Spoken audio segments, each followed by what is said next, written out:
આપનું સ્વાગત છે। આગળ વાત કરીએ તો બાયો પ્લાન્ટના ઉદ્ઘાટનમાં મિત્ર શાહ પહોંચ્યા છે, જ્યાં લોકોને સંબોધિત કરી રહ્યા છે। मक्का उनका मुख्य उपज है।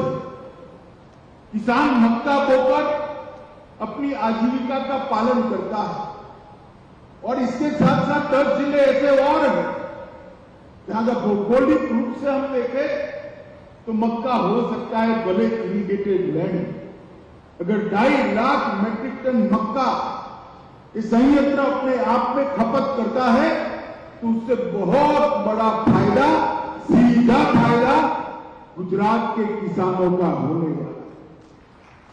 जो मक्का खाने के काम में आता है इससे भी इथेनॉल बनेगा, मगर खाने के काम के मक्का को अलग निकाल दे तो खराब गुणवत्ता वाले दाने, चूहों और कीटकों से प्रभावित दाने, पानी से सिल जाने वाले दाने, कई प्रकार का मक्का जो आज फेंक देना पड़ता है वो मक्का भी इस संयंत्र में ईंधन बनाकर मल्टीपर्पज बहुआयामी फायदा देश के अर्थतंत्र को देगा।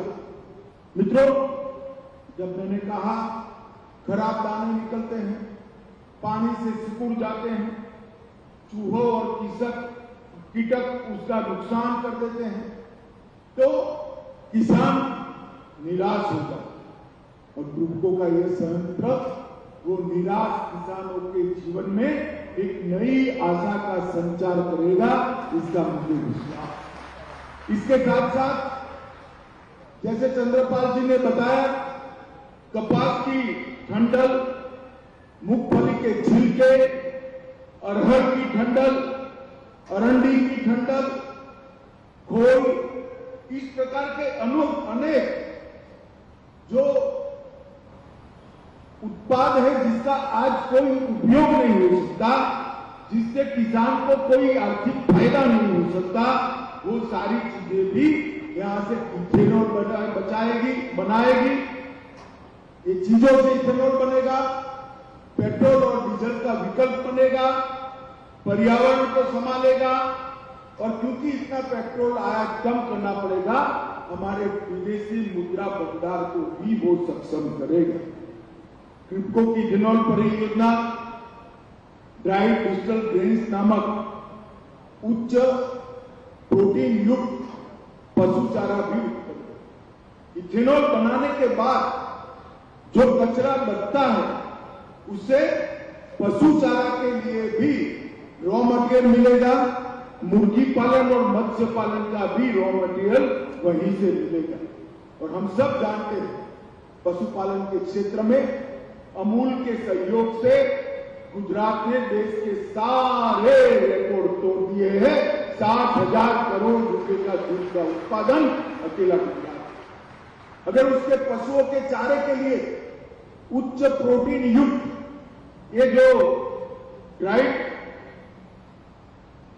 डिजिटल गेन्स मिलेंगे, इससे मुझे भरोसा है कि पशुपालन को भी काफी इसका अप्रत्यक्ष फायदा होगा। मित्रों, मैं आप सबका ध्यान भारत के पेट्रोलियम परिदृश्य पर डालना चाहता हूं, जिसको एक क्रिप्को का बायोडीजल प्लांट और इसके साथ देश भर में मोदी जी की पॉलिसी के कारण अनेक ऐसे प्लांट लग रहे हैं जो इथेनॉल का उत्पादन करेंगे। इसके बहुआयामी फायदे को समझने के लिए हमें भारत के पेट्रोलियम परिदृश्य को समझना पड़ेगा।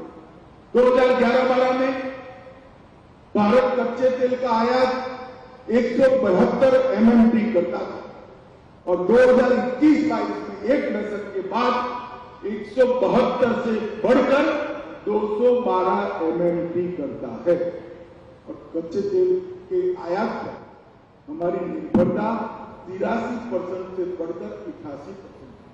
क्योंकि अगर विकास करना है तो ऊर्जा के क्षेत्र में कच्चे तेल के महत्व को हम सब जानते हैं, मगर आयात कम करनी है, आत्मनिर्भर होना है तो इसका एक और भी रास्ता है। क्योंकि आज हमारे देश का 9 लाख करोड़ रुपए का विदेशी मुद्रा भंडार सिर्फ कच्चे तेल के आयात से आता है। और हमें काफी दिक्कतें आती है। अगर इससे बचना है तो बायोडीजल ही इसका एक मात्र उपाय है। जीवाश्म ईंधन, जैव इथेनॉल इसका अच्छा विकल्प है और इसके लिए पूरे विश्व में प्रयास हो रहे हैं। परंतु भारत में मैं आपको कहता हूं कि मोदी जी ने जो इथेनॉल पॉलिसी भारत सरकार की बनाई है, इतना संगठित और एक प्रकार से वैज्ञानिक प्रयास किसी और देश में नहीं। मित्रों, आज भी इतने प्रयास के बाद भी इथेनॉल के उत्पादन में हम देखें तो यूएसए समग्र विश्व के 55% इथेनॉल उत्पादन करता है, ब्राजील 27% करता है और भारत 3% करता है। मेरे कहने का यह मतलब है कि बहुत सारी संभावनाएं इस क्षेत्र के अंदर पड़ी है, जो संभावनाओं का दोहन जैसे क्रिप्को ने किया है, सभी सरकारी इकाइयों में करना चाहिए और किसानों की आय बढ़ाने के लिए सहकारी इकाइयों में आगे आना पड़े। मित्रों, मोदी जी ने 5 जून 2021 को पर्यावरण दिवस पर इथेनॉल सम्मिश्रण के कार्यक्रम की एक एक्सपर्ट कमेटी की रिपोर्ट जारी की। वो एक्सपर्ट कमेटी ने 2030 तक 20% इथेनॉल सम्मिश्रित करने का लक्ष्य है।